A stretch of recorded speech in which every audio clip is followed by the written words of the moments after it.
Cynthia knows we love fruits, and I am a Toastmaster. I am the president, as you heard, of Leaders Worldwide. I'm the vice president of 2 other clubs, and this is what I love doing, volunteer in any club I am. Back to you, Mr. Toastmaster. Well, this is enriching, having such a breadth of diversity in our guests and members. And I think it's quite appropriate that we have such an audience for Dr. Jane's speech tonight. So without further ado, because I'm curious, if we can have our primary speaker for tonight, Dr. Nadine James, giving her speech, guiding struggling students to achieve their genius. Dr. Nadine James.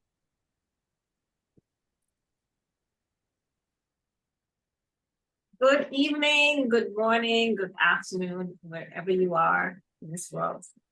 Thank you so much for joining, and thank you so much for the introduction. I'm just going to get straight into my keynote, and the title is Guiding Struggling Students to Discover Their Genius. Some years ago, while studying in my first year of my PhD program, I was asked to coordinate National Chemistry Week. And in so doing, I had to go to schools in the suburbs as well as schools in the inner cities. I was asked to create and conduct science demonstrations for these students in the public schools. When I went to these schools, what I saw was appalling. The students in the inner city did not have the same level of education as the students in the suburbs. There was a huge disparity between the two. And that left an indelible mark on me. So I realized that I wanted to do something about that to close the educational gap in terms of the sciences. That gave birth to Illumination, which means illuminating the minds of the next generation.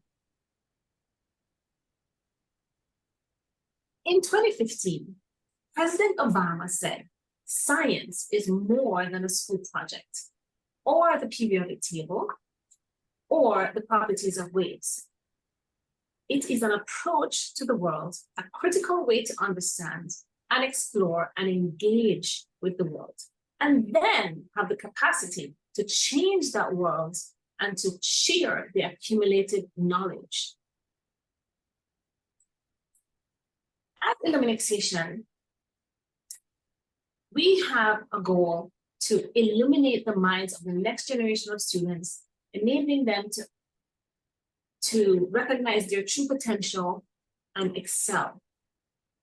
The actions that we take is to spread bold leadership, help them to recognize their leadership potential, that they're creative and that they're also innovative. We encourage our students to observe, to think, and to solve problems. What is the problem? The problem today is that the US students in the USA have been lagging behind their European and Asian counterparts for many years, especially in math, science, and reading. Recently, since COVID, as you know, many students have been left behind. And McKinsey & Company came up with this research, which they found that these students who are being left behind would earn $49,000 to $61,000 less over their lifetime. And this would impact the US economy in the sense that there would be a deficit of $128 billion to $188 billion every year that this cohort enters the workforce. At Illumination, we are future thinking. And so our students will close this educational gap, excel in school, and also close that economic gap in science, technology, engineering, arts, and math. These are some of my students.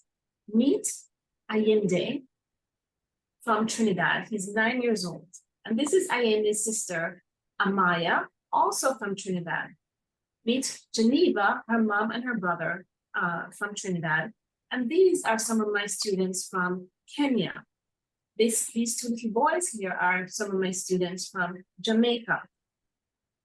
These are my pride and joy from the USA. There is Joel, Nathaniel, and Janine. We were being interviewed for an upcoming human body exhibit enrichment program. Meet Brian.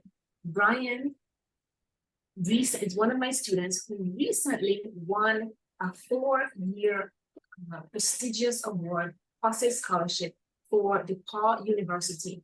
Brian will be studying filming and communications starting in August at DePaul University. This is London at 4 years old and her sister Delancia at 8. In our Kansas Lancer program, they're learning to make salsa, healthy snacks, and London is learning to decipher between a healthy cell and a cancerous cell using plates and household items. I believe all children can excel in STEM and STEAM. So STEAM here is science, technology, engineering, arts, and math. At Intermixation, the approach we take, we use certain strategies. One is autonomy, the other one is belonging, and the other is involvement and enjoyment. This is a project that London did. And so in terms of autonomy, we allow our students to choose their projects. So London chose this pink tennis racket that represents a woman who had breast cancer and was undergoing chemotherapy. And so she gave her curly hair, pink hat, which covered her hair loss due to alopecia. She gave her beady eyes, her puggy nose, and she also gave her this pink thing over her mouth. And so I said, London, what is that? And so she said, that's her tooth. And I said, but London, why is it that she only has one tooth? And she said, because she lost the rest of them. And I was like, Eureka, because I actually did not remember, as you are going through chemotherapy and radiation therapy, you can actually lose your teeth. So she taught me something in that moment, or reminded me of what she was taught in that moment. We, at Intermixation, we allow our children to learn to live with freedom, with ease, and with discovery. The learning that we encourage, there's no forcing, there's no indoctrination, there's no coercion, there's no dictatorship. We make it fun, it's emotional, it's intellectual, it's moving, it's multidimensional, it's layered. It touches their minds, it touches their emotions, it touches their spirit. And a part of this learning, we want it to be, they're actively engaged in the process.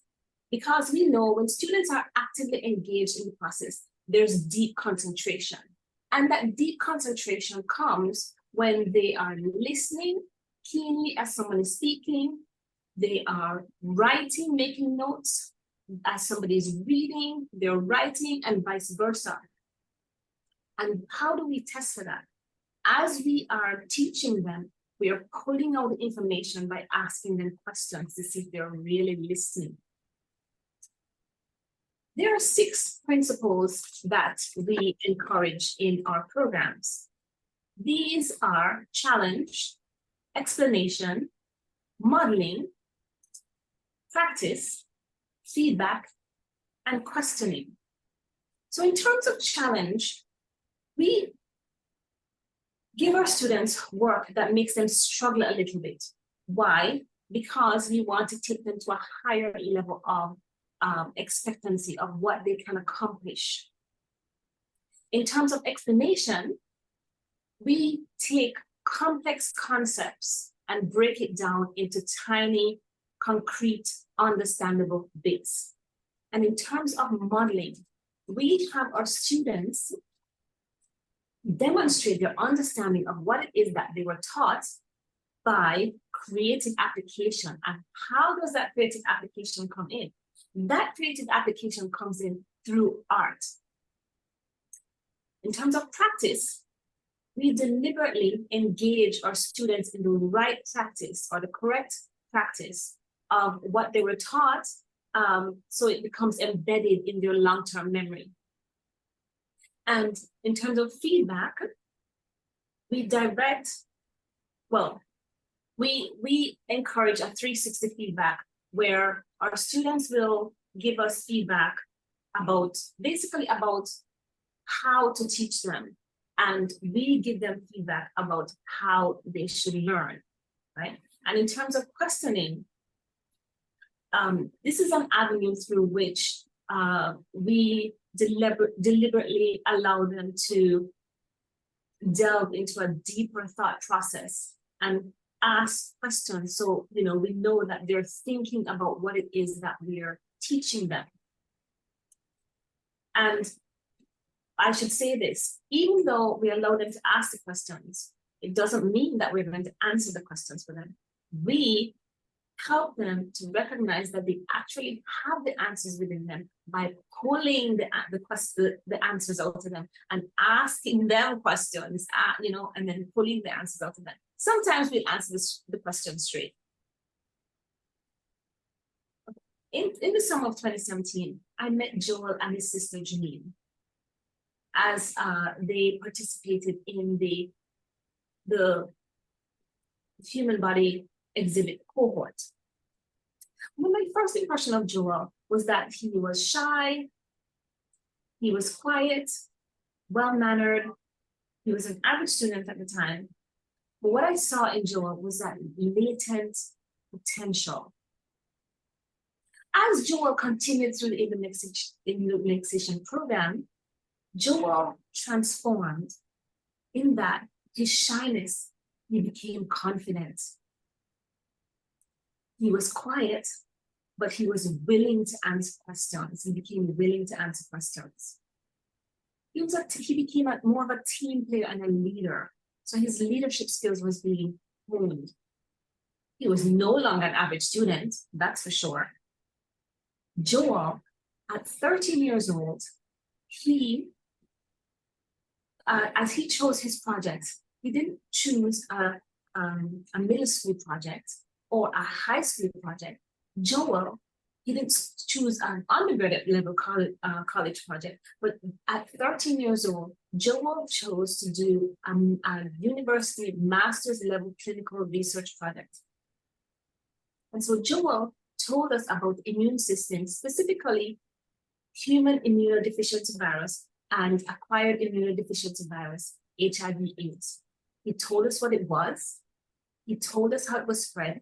He told us what the symptoms were and how far it would proceed. He told us stages of HIV/AIDS and treatment and how to prevent it. And then he closed it off with a professional level American Association of,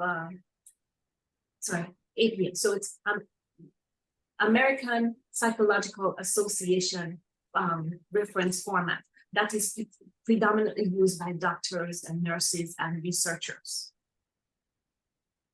And when Joel delivered this project, we were wowed because he had, of all the students, he had the most difficult. He had 20 research articles to read and dissect them and understand and regenerate this. And after completing this program, Joel's mom contacted me to say Joel was on the high on a roll at school. Wow. So we believe that students, despite what's going on in their environment, once they are motivated, it will cause growth.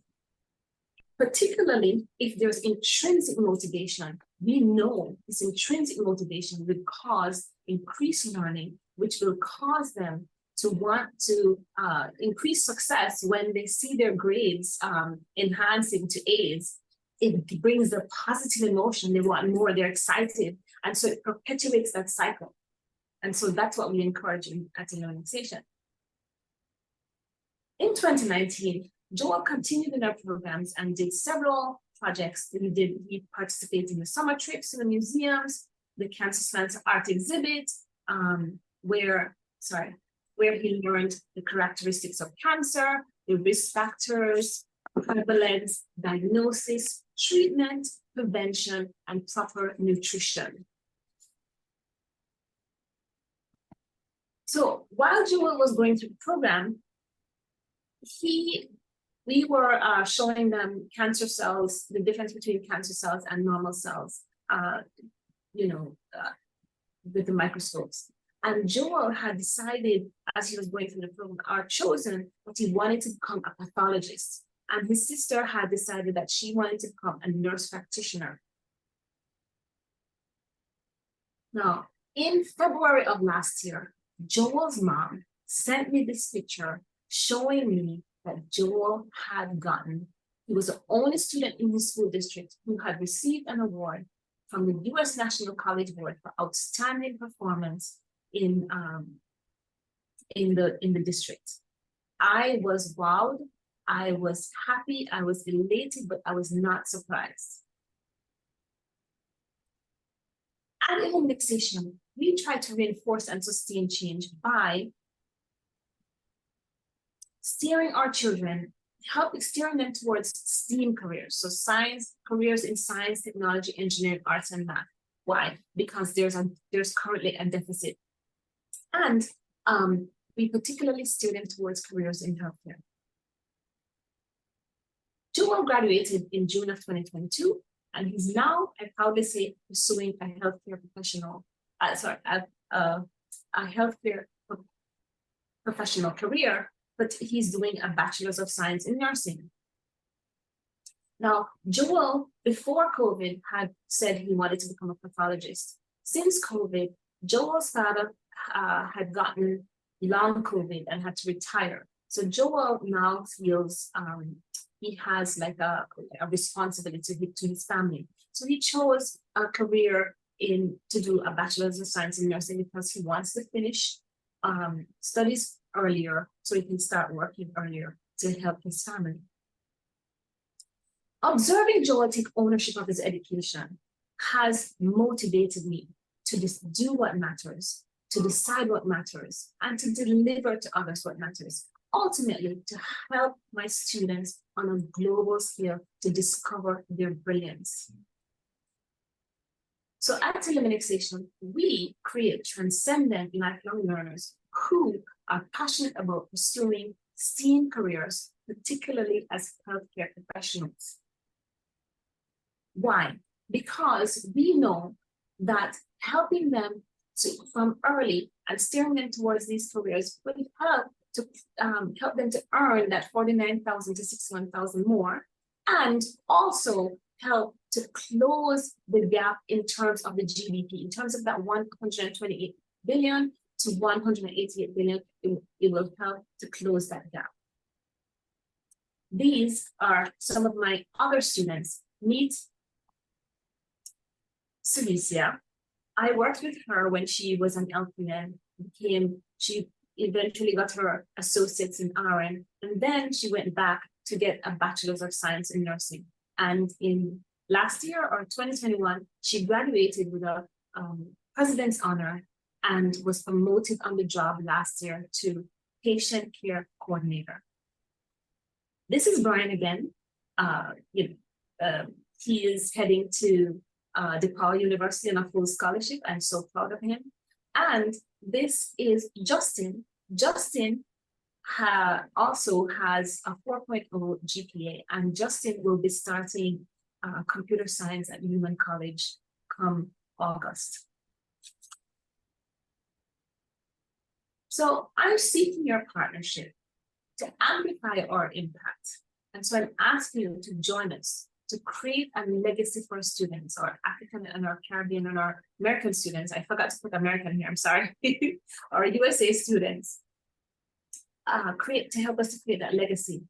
So to provide internships and or employment, or become mentors for these students.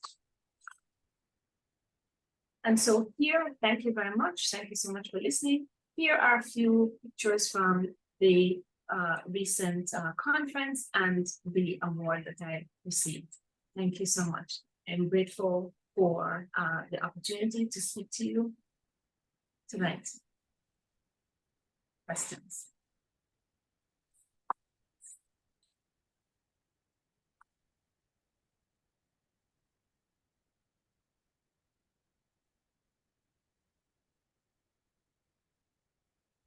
Dr. James, where are you from? Who's asking? Where are you from? Originally? Yeah. Oh, originally I'm Jamaican, but I'm a US citizen, so I call myself Jamaican. I am also. Oh, really? Yeah. Oh, nice to meet you. Marcia, nice to meet you.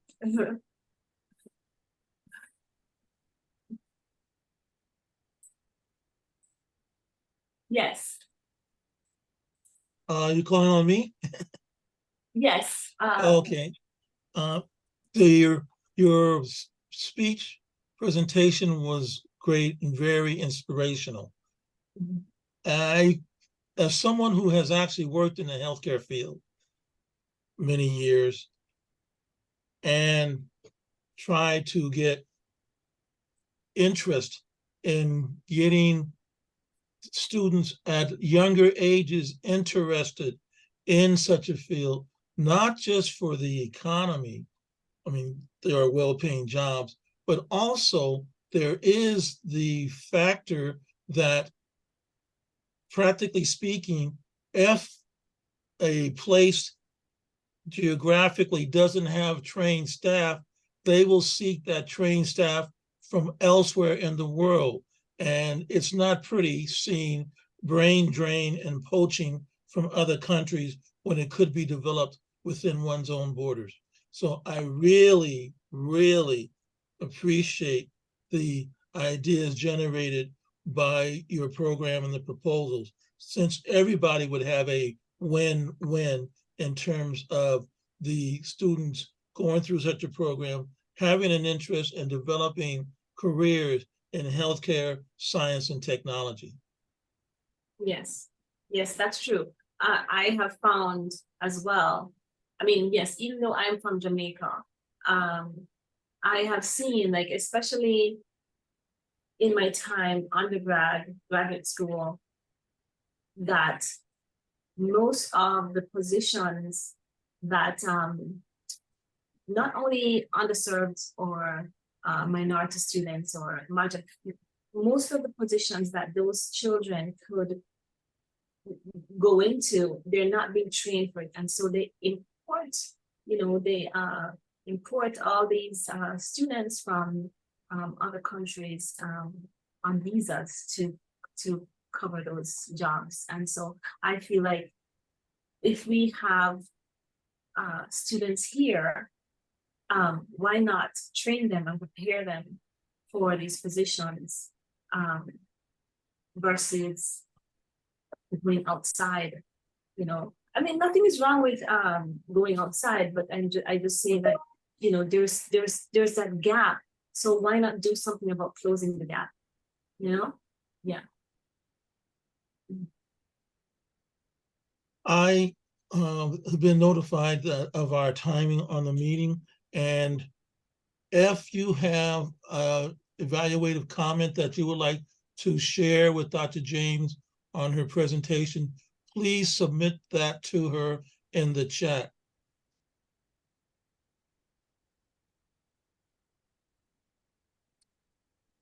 Thank you, Clayton, for giving me the time check. It seems that as we are getting evaluative comments in the chat, can we just give ourselves Bruce, can you give us like 2 minutes? 2 minutes on the timer for people to send Dr. James an evaluative comment in the chat, please? Okay.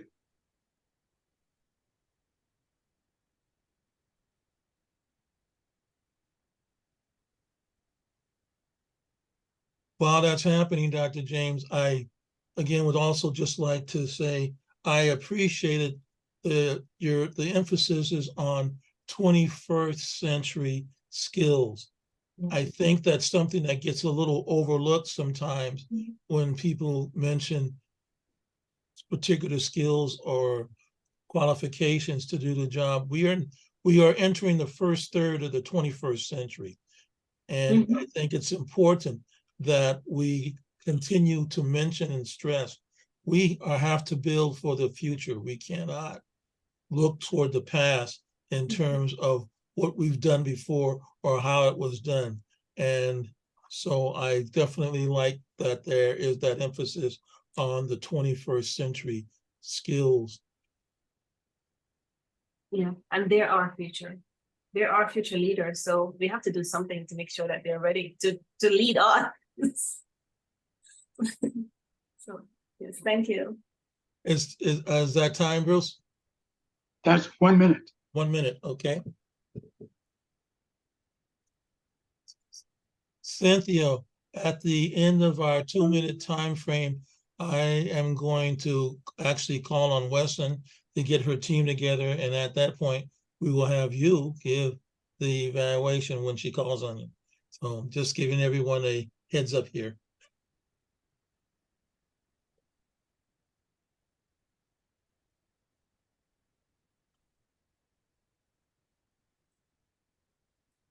One minute and 30 seconds.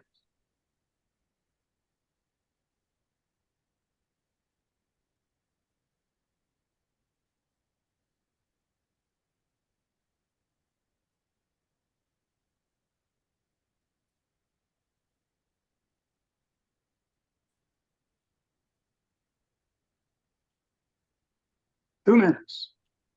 Thank you for that, Bruce.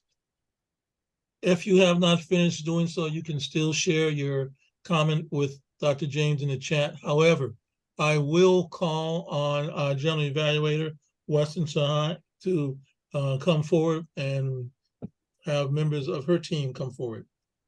Thank you. Thank you. Before I call our evaluator, the first and the only evaluator, Cynthia, I like to say the quote because it's related to Doctor's speech by Albert Einstein. Everybody is a genius, but if you judge a fish by its ability to climb a tree, it will live its whole life believing that it is stupid.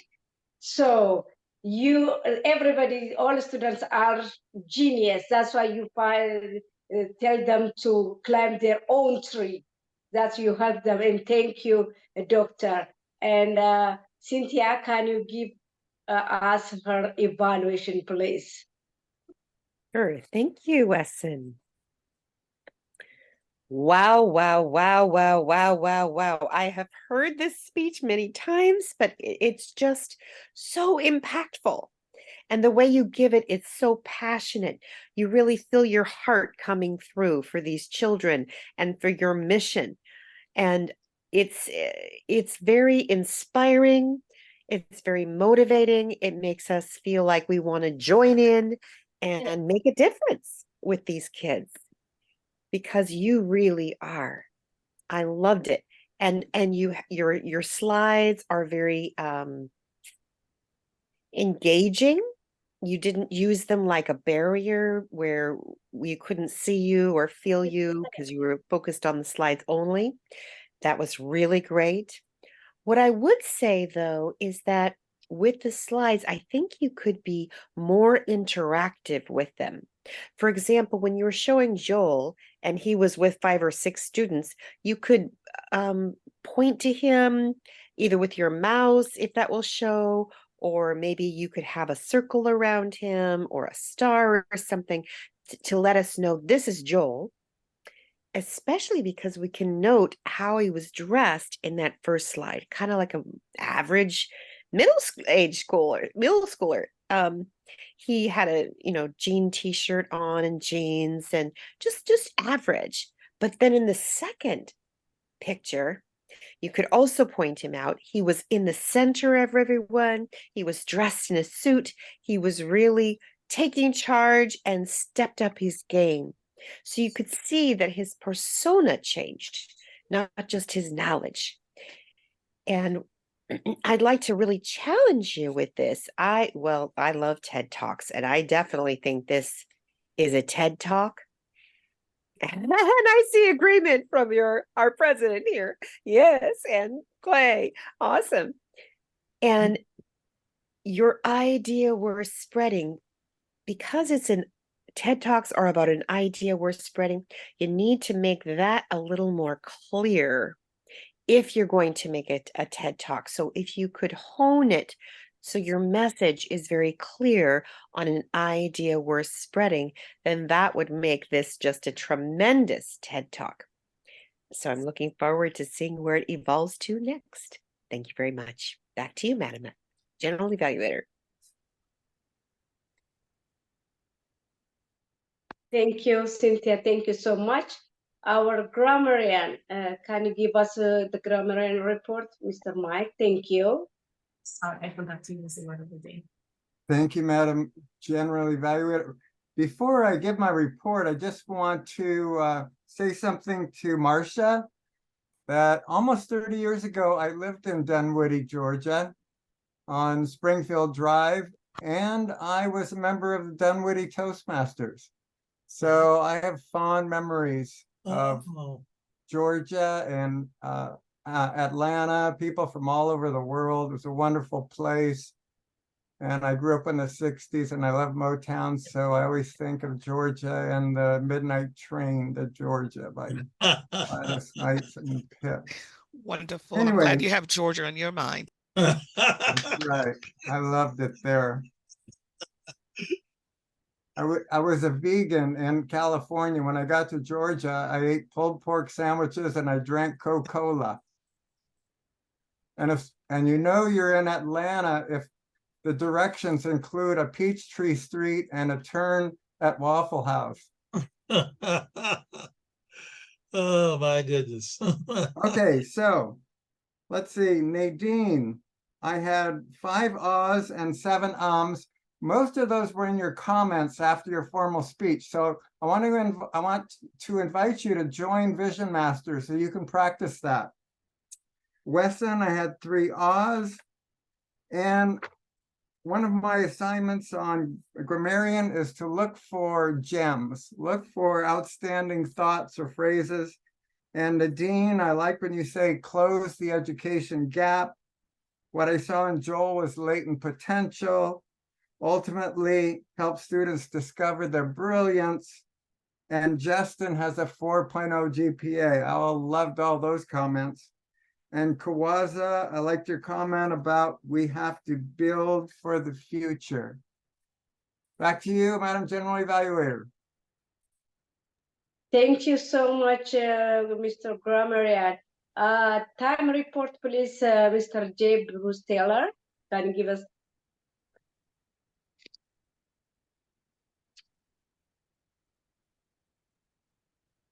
I'm here and struggling.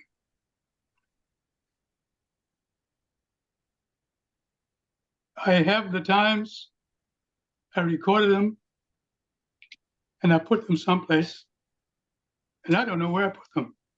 And I take all the blame for that. I have Cynthia at 2 minutes and 15 seconds. And I put the sheet someplace, and I take all the blame, but I don't know where I put it. Can't find it. That's okay, Mr. Bruce Taylor. That's okay. Thank you, everyone. I'll give my report. And we had a great meeting. Thank you, Doctor, because I heard this speech for the second time. I learned a lot. It inspires me. I cannot give more than that because it's not my job. Thank you, our grammar and Mike. You gave us a good report. Thank you, Cynthia. Really a good feedback. I hope I had the same question. Who's that person? Because if she used pointer or something, it would be good. And you gave her a good feedback. And thank you. One thing I like about everything has advantage and disadvantage. I love COVID because we meet wonderful people from Vietnam, from Jamaica, Rosemary, and Marcia, and Hong from Vietnam. So thank you for joining us today. If it's not COVID, we'll not meet you. So everything has its own blessing. So I hope you'll join us next week again. And we have a good meeting. We have some improvement we should improve because people, if they join us, they have to participate one point in another. So if we have table topics, they can participate at least. We can hear them because we're going to the Toastmasters to practice. Because we didn't start on time, we have only 1 hour. We have to manage it very well. We have to start on time, and we were talking something here and there. That's why we're spending our time. If we use our time perfectly, we have a chance to have a speaker 20 minutes, and we're gonna have table topics at least 3. Our 3 guests could participate, but that's okay because I know they will come back next week and they will participate in table topics. And other than that, I believe we had a great meeting, and I'm enjoying the meeting. And that's my report, Mr. Toastmaster.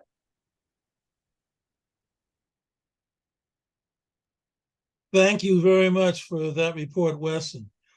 As you indicate, we have a meeting that we try to keep on time. However, I would like to hear from our guest who joined us tonight and get their feedback on sharing this time with us, particularly since they are at different ends of the time frame, someone later in the day and someone very early in the day. So I'd like to get your feedback, please. Marcia, Hong, Rosemary. Well, I really enjoy the energy and I enjoy the meeting. And although we didn't get to participate, I appreciate you for allowing me to speak impromptu though. So I do appreciate that, but I will be back as time allows. You know, it's 10:30 here, but I feel that when you're amongst friends, family, Toastmasters, time goes by quickly. So thank you for having me. Thank you. I too enjoyed your meeting. Dr. Nadine's speech is like wine. It gets better with age because every time I hear that speech, it's like Dr. Nadine just adds more to it and it just flows. So Dr. Nadine, good job, and the thought is very good. I love the timer. It was known at the timer. The accountant. I love his energy and the way he presented his report. It is with a little difference. I love that. And overall, I enjoyed your meeting. I will be back, as William said, as time permits, because it is now 10:30 around here. Okay. So back to you, Mr. Toastmaster of the meeting. Thank you. Oang, can we hear from you, please? Yeah, thank you. Thank you so much, everyone, for letting me speak. Yes. So first of all, I want to congratulate Dr. Nadine for your beautiful and inspiring presentation. I love it. And, you know, I love all smiling on their face, like Mr. Obama and her students. Yeah, especially students, even my students, whenever I see them smile and happy, as they feel happy in life, that's my happiness, you know. So thank you so much. That's so inspiring. And for having this meeting here to join with everyone. So I feel like I am talking and speaking to our family members. So I feel like so happy and thrilled. Yes. So hopefully I will get a chance to participate in the meeting more often. So thank you so much. Thank you. Back to you. Thank you. I'd just like to thank our guests who took time out from the fullness of their day, since they are in different time zones. And as we always like to have a little bit of humor in our meeting. Orange, you glad you joined us? Okay. Thank you for joining us for our meeting. And again, Dr. James, we very much appreciate you sharing with us the ideas and the thoughts in terms of creating that next generation of leaders and those who will help to build that better world for all of us. Thank you. You're welcome. Clayton, Bruce, Wesson, Cynthia, Mike, thank you for helping to make this meeting such a great place. And one last word. Toastmasters is international. The vision is that wherever you are, that you find a club that will support your growth and learning how to develop your skills to be that better speaker, whether doing a presentation, whether owning your skills as an entrepreneur. We feel that this club is one club that will definitely help you do that. So please come back and join us again. Thank you, everybody. Have a great evening. Bye, everyone. Good to Bye-bye. see you. Bye-bye. Bye-bye. Bye. Bye, Dr. Huang. Have a good day ahead. Oh, that's right. Yeah, it's like 9 o'clock in the morning for her, 9:30 in the morning, something like No, that. I was thinking it was like 10 o'clock in the morning, yes. Yeah, she's 14 hours ahead of us. Behind us there. Ahead. She's on Friday already. Okay. I thought it was Thursday morning. Yeah, Oh, it's no, it's Friday Friday morning. morning. Yeah. Okay. Things Yeah, we we're learn. time traveling here. Well, things you learn as a Toastmaster, how to tell time differently. Thank you, everyone. Thank Good you, everyone. night. Okay. Bye-bye. Bye-bye. Bye.